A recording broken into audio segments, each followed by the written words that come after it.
Coming up on Mountain News this morning, 10 dogs were found starved and neglected in Estill County 1 month after dozens of dogs were rescued in the same area. And for this Breast Cancer Awareness Month, doctors are trying to get men in for a yearly checkup. Dedicated to Eastern and Southern Kentucky, this is WYMT Mountain News This Morning. Good morning, I'm Olivia Calfee. The time is 6 o'clock on October 19th. Now let's check in with Chief Forecaster Brandon Robinson for a look at your forecast this morning. And it's certainly a fall day out there, Brandon. And there are fall days anymore, but we're going to get a little warmth as we head deeper into next week, but not today. We'll be in the 60s today, 50s tomorrow, 60s again on Saturday, 50s again on Sunday. So it's just back and forth this weekend, okay? Let's take a look outside this morning. We'll go down to Whitesburg, and you see everything fairly calm and quiet over that way on Main Street, and then heading up the hill there past the Mountain Heritage Festival Village. We're looking pretty good out there, except for areas in Southwest Virginia with temperatures. 36 Clintwood, welcome back. They just woke up again. 39 Grundy, Jonesville. 46, the outlier there in Wise over in Southwest Virginia. 50s, Pikeville, Logan, Prestonsburg, Moorhead, Jackson, Hazard, Irvin, Somerset, London, Williamsburg, Monticello. So you can tell where the clouds are and where the clouds are not this morning. Breakdown for today, we are going to see rain chances a little bit later on in spotty form this afternoon. They'll pick up tonight. 67 our forecast high as the clouds start to roll in. More on that forecast coming up in just a few minutes. Olivia? Brandon, thank you. A Letcher County man is facing 5 indictments, which include charges of murder and strangulation. 39-year-old Lawrence Eugene Holcomb was indicted by a Letcher County grand jury on October 9th. Holcomb was in court for an arraignment Tuesday. Court officials said he entered a not guilty plea. Holcomb was arrested last month after a standoff in the Jeremiah community. Police say he murdered a pregnant woman, Vanessa Holcomb. He is expected to be back in court at 9 a.m. on March 26th for a pre-trial conference.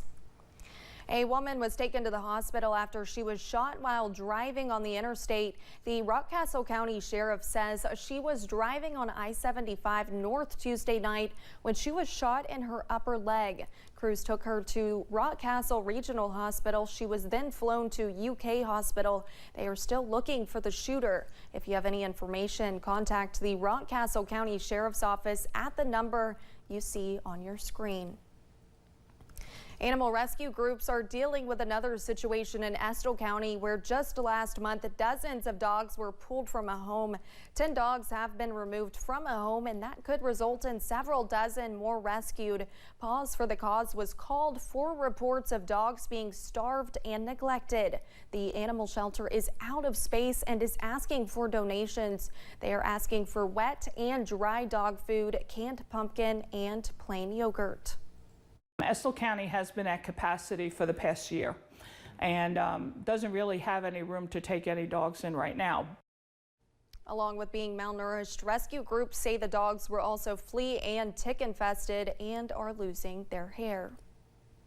And on a related national note, members of Congress and animal welfare advocates gathered in Washington, D.C. yesterday to push for stronger penalties against animal abusers. The bipartisan Better Care for Animals Act would strengthen federal enforcement power against animal abusers. It would allow civil action against animal abusers. This comes after about 4,000 beagles were rescued in July 2022 from a research facility in Cumberland, Virginia. A historic announcement from Lexington's historic racetrack. Keeneland is set to construct a new paddock building, visitor center, and more. To better accommodate the visitors they welcome in year-round. Jeremy Tom spoke with Keeneland's president and CEO about what's in the works. You know, our mission is to be a model racetrack, perpetuate the best in racing, and to grow our fans. As it works to achieve each of those aims, Keeneland's fandom is outgrowing its capacity. And right now we sell out of tickets, public seating in about 15 minutes. So we have a supply and demand issue. So President and CEO Shannon Arvin and her team have reached the starting gate of a new challenge. The new paddock building will be from that corner all the way down to the existing saddling stalls down there. Renderings reveal the vision for a brand new paddock chalet with the ability to host more than 1,600 guests and expand viewing and dining experiences. While this facade will look much different in 2 years' time, Arvin says they are focused on keeping that classic charm amid all the changes here at Keeneland.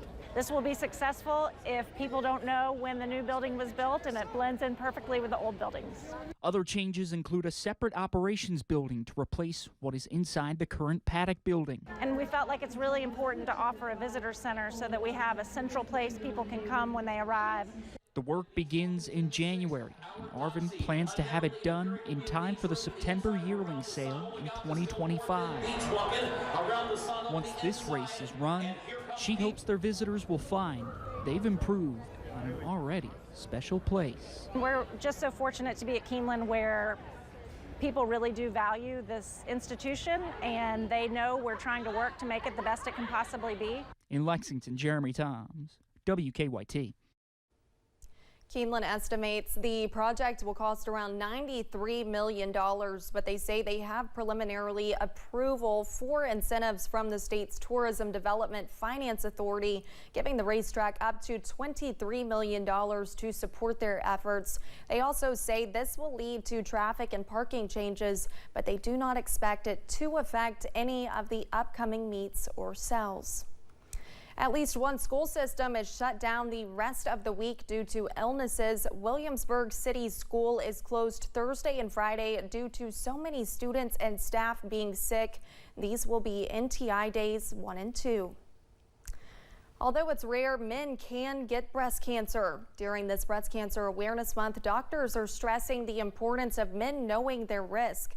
Doctors say breast cancer can occur in men at any age, though it usually occurs in older men.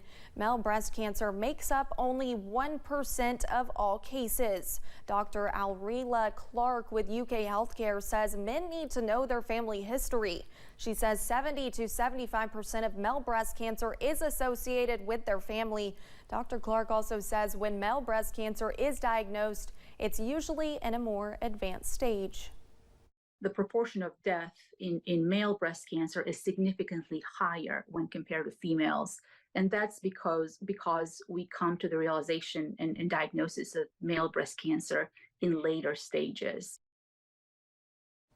Dr. Clark says everyone needs to encourage their loved ones to get screenings and spread awareness.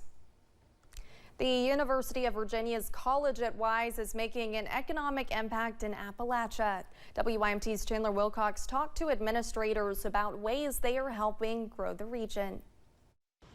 UVA Wise administrators are working to get students involved in the community. We have a focused effort on our career planning and discovery. In fact, we have an office that is their primary focus of helping students find their way. One of their programs is called Nest, a space for creative thinking. The students can go and create and think about what they want to do as it relates to stepping into a career or creating their own job, creating their own business. One of the most recent ways the school has impacted the community is through the opening of the Little Cabs Early Learning Center. When I came to UVA Wise 10 years ago, it was one of the first things that some faculty brought to my attention was that people with young families couldn't find local childcare.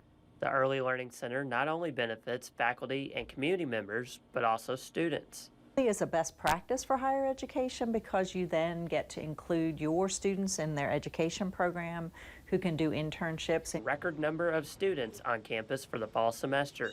And Wise, Chandler Wilcox, WYMT Mountain News.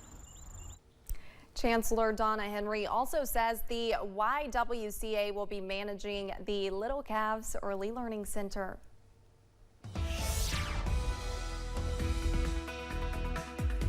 .09 here on this Thursday morning. Not a whole lot of fog to show you this morning. More clouds in some locations. Let's go to Buffalo and see what's going up on the mountain.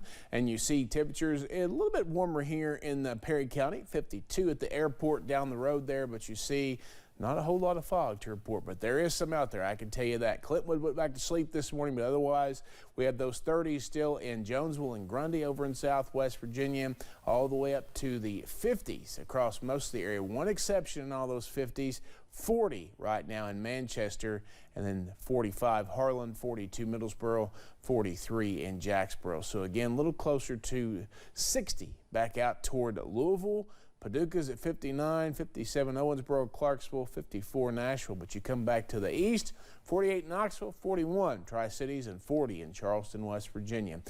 Cold front will bring rain chances tonight and Friday. Winds could gust up to 25 miles per hour with this system. Could get up to 30 miles per hour on Saturday or better with that system coming into play. And we got a couple of different fronts we're tracking. The one on Saturday will bring some cooler air again for Sunday. Olivia? All right, thank you, Brandon, and thanks for joining Mountain News this morning. More news is on the way. Coming up, 2 decades after Natalee Holloway's disappearance, a confession for her murder was finally made.